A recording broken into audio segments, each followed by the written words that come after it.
que era cego, estava sentado à beira do caminho, pedindo esmolas. Assim que ouviu que era Jesus de Nazaré, começou a gritar: Jesus, filho de Davi, tem misericórdia de mim. Muitos os advertiam severamente para que se calasse. Contudo, ele gritava ainda mais alto: Filho de Davi, tem compaixão de mim. Foi então que Jesus parou e pediu: Chamai-o. E assim foram chamar o cego. Ânimo, homem, levanta-te, ele chama. Jogando sua capa para o lado, de um só salto, colocou-se em pé e foi ao encontro de Jesus. Indagou-lhe Jesus: Que queres que eu te faça? Rogou-lhe o cego: Raboni, que eu volte a enxergar. E Jesus lhe ordenou: Vá em frente, a tua fé te salvou. No mesmo instante, o homem recuperou a visão e passou a seguir Jesus pelo caminho. Uma linda passagem que fala de misericórdia, de compaixão, de cura e de clamor, né?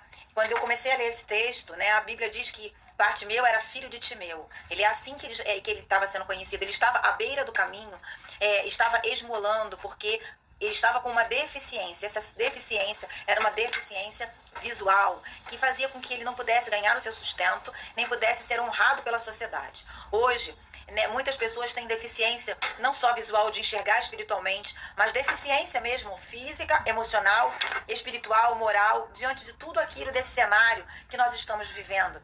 Nós vemos que quando Jesus vai passar, por onde Jesus passa, algo acontece de sobrenatural. E hoje é dia do Senhor passar na nossa vida, na minha vida e na sua vida. E nós vamos ver que havia a multidão ali.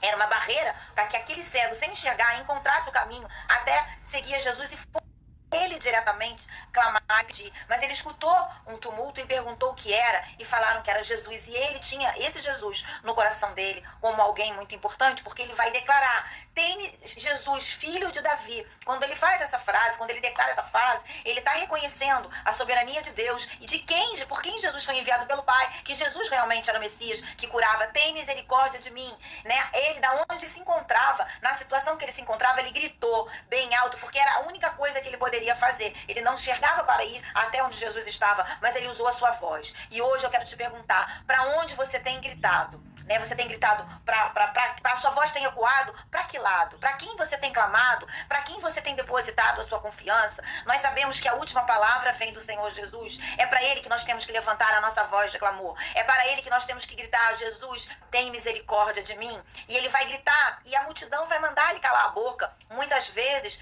as pessoas que estão ao nosso redor vão mandar a gente parar de orar, vão dizer: isso não tem jeito, isso não tem conserto, tá tudo muito difícil.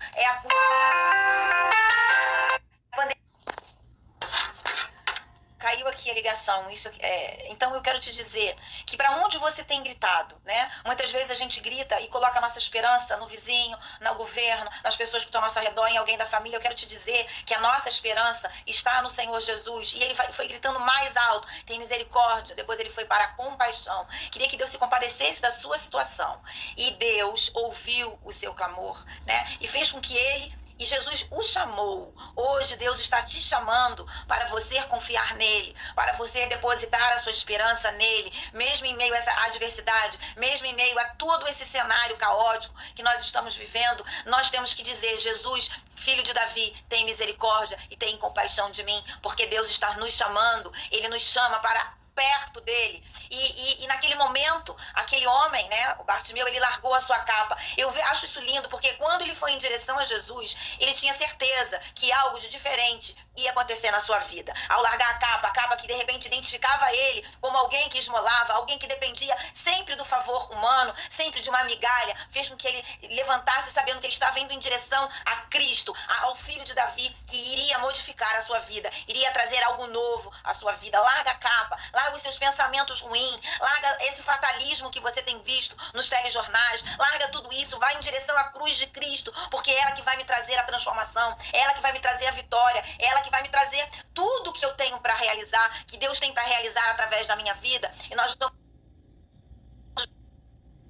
o que queres que eu te faça? Deus vai dar voz para que todos vejam o qual era daquele homem que não tinha visão, e ele vai dizer que eu volte a enxergar. Provavelmente ele não nasceu cego, que eu volte a enxergar. O que queres que eu te faça? O Senhor está perguntando. O que você perdeu, que aparentemente você acha que perdeu? Muitas vezes Deus permite que nós venhamos a ser afligidos para nos provar. Outras vezes é porque nós estamos fora do centro da vontade de Deus, que é santa, é perfeita e agradável. Quando a vontade de Deus não tem a santidade impressa nela, ela nunca vai ser perfeita e ela nunca vai ser agradável. Em primeiro lugar, Jesus vai dizer: sede perfeitos como meu Pai é, sede santos, santificai-vos, porque eu vou passar no meio de vós. E nós vamos ver que a nossa vontade, ela precisa estar alinhada com a santidade de Deus, com a perfeição de Deus, para que ela se torne agradável nas nossas vidas. E Jesus vai dar voz àquele jovem, vai perguntar: o que queres que eu te faça? E hoje o Senhor está perguntando: o que queres que eu te faça? Né? O que queres? E ele vai dizer que eu volte a ver. Que hoje nós tenhamos olhos espirituais para enxergar o cenário que nós estamos vivendo com olhos do Senhor, com olhos de compaixão, com olhos de misericórdia para as pessoas que estão ao nosso redor, para as pessoas que estão diante de nós, para nós mesmos, e venhamos depositar a nossa esperança, a nossa confiança naquele que pode todas as coisas, né? Aquele cego, ele voltou a enxergar e todos glorificaram a Deus. E a Bíblia diz que ele seguiu a Jesus. Após essa transformação, ele não só creu, mas ele seguiu a Jesus. Esse é um movimento que precisa também estar em nós. Não só cremos que Jesus existiu e morreu pelos nossos pecados, mas nós temos que seguir o Mestre. O que é seguir o Mestre? É seguir as suas pisaduras, é seguir a sua palavra, é ser obediente em santidade, em perfeição e ser agradável a Deus, para que tudo o propósito de Deus venha a ser cumprido na nossa vida e na minha vida. Que hoje você possa vencer a multidão, vencer os obstáculos que estão diante de você. Muitas vezes o obstáculo é a falta de dinheiro,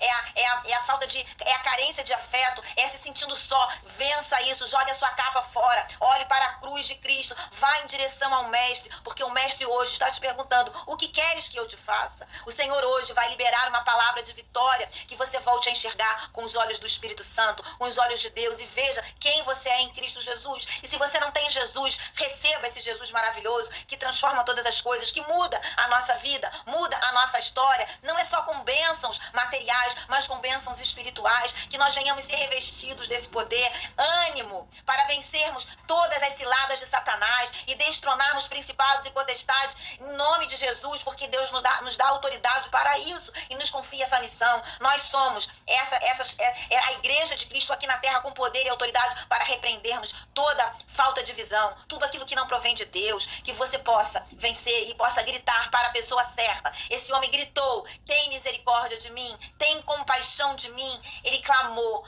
Nós venhamos aprender a clamar em nome de Jesus. O Senhor é aquele que nos guarda, o Senhor é aquele que nos faz andar poderosamente, né? Eu talvez tenha que repetir, porque o vídeo caiu e ficou estranho, eu não sei a conexão, eu estou fazendo direto. Eu quero dizer que nós lemos o texto de Marcos, que fala da cura de um cego, no capítulo 10, do versículo 46 ao 52, nós vamos ver que por onde Jesus passa, nada fica do mesmo jeito. Deus quer passar hoje na minha vida e na sua vida com poder e autoridade, né? E aquele homem, ele vai declarar a Jesus: filho de Davi, tem misericórdia de mim. Eu quero te dizer, quero te fazer de novo essa pergunta: para onde você tem gritado? Não adianta gritar se não for para Cristo Jesus, porque Ele tem as palavras, Ele tem a última palavra, dele vem todo o poder, tudo é para Ele. Hoje, que você possa realmente se dirigir a Cristo, vença os obstáculos da sua mente, do seu homem interior, levante a sua voz, ore, clame a Cristo Jesus. Ele não viu Jesus porque ele estava cego, mas ele sabia que havia uma multidão que impedia que ele chegasse até frente a frente com Jesus. Então ele usou a sua voz, ele clamou, ele gritou. Da onde você está, você pode gritar, você pode clamar para a pessoa certa, que é Cristo Jesus. E nós vamos ver que o Senhor mandou chamar,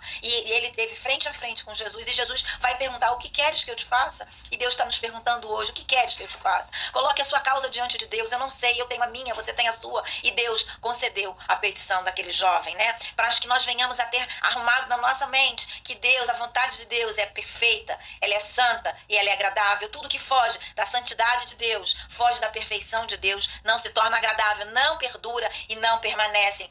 Não permanece. Aquele homem, quando ele é anunciado para ele que o mestre está te chamando, ele joga fora aquela capa. Talvez aquela capa identificasse ele como aquela pessoa que estava ali à beira do caminho, dependendo do favor de um, de outro e de outra pessoa que desse uma esmola. Hoje Deus quer nos tornar independentes, mas dependentes dele. Não viva viva uma vida independente de Deus, porque essa é uma vida frustrada, é uma vida sem propósito, é uma vida fraca, é uma vida que não abençoa. Viva uma vida dependendo do Senhor, do autor da nossa fé, e Deus vai dar voz àquele homem. E o versículo vai dizer assim, indagou-lhe Jesus, versículo 51, que queres que eu te faça? Rogou-lhe o cego. Raboni, que eu volte a enxergar. Né? Ele tinha perdido algo e Deus restituiu a visão a ele. E Jesus lhe ordenou, vai em frente, a tua fé te salvou. A fé na pessoa certa, em Cristo, no Filho de Davi, nos salva de nós mesmos, nos salva de toda e qualquer situação adversa. Aquele que habita no esconderijo do Altíssimo descansará. Vamos aprender a entrar nesse descanso. E hoje é dia de você jogar a capa fora, gritar, clamar por misericórdia, compaixão. Não olhe para aquilo que está impedindo você de chegar até onde você tem que chegar. Olhe para a cruz do Senhor Jesus. É ela que vai fazer diferença na sua vida e vai mudar o curso da sua história. Entrega o teu caminho ao Senhor, confia nele e o resto, tudo ele vai fazer. Hoje Deus tira as escamas dos nossos olhos, nos faz enxergar com os olhos espirituais através do Espírito Santo, que nós venhamos a clamar e venhamos a nos colocar para que o Senhor nos dê saúde, nos dê força para ultrapassar cada adversidade que está diante de nós nesse momento tão difícil, né, de pandemia, de desamor, de tudo que está desalinhado com as coisas do céu. Mas eu tenho que estar alinhado com o céu, porque a bênção de Deus hoje vai nos alcançar. Assim como alcançou aquele cego e fez com que ele voltasse a enxergar, eu profetizo na sua vida que a bênção do Senhor vai te alcançar, a ti e a tua família. É para a glória de Deus. E todos glorificaram. No mesmo instante, o homem recuperou a visão e passou a seguir a Jesus pelo caminho. Ele tinha um propósito, ele seguiu a Jesus. Ele não só aceitou, não só reconheceu que ele era o filho de Davi, ele seguiu a Jesus. Não basta crer que Jesus é o Filho de Deus e morreu na cruz pelos pecados meus e seus. Você precisa seguir ele no caminho, andar no caminho do Senhor, para que tudo te vá bem, né? Deus prometeu que estaria conosco todos os dias, né? E prometeu que nos livraria do mal. Que hoje você creia nessa palavra, que ele está conosco, que ele vai nos livrar do mal e que ele vai nos fortalecer em Cristo Jesus. Tenha um bom dia em nome de Jesus. Amém.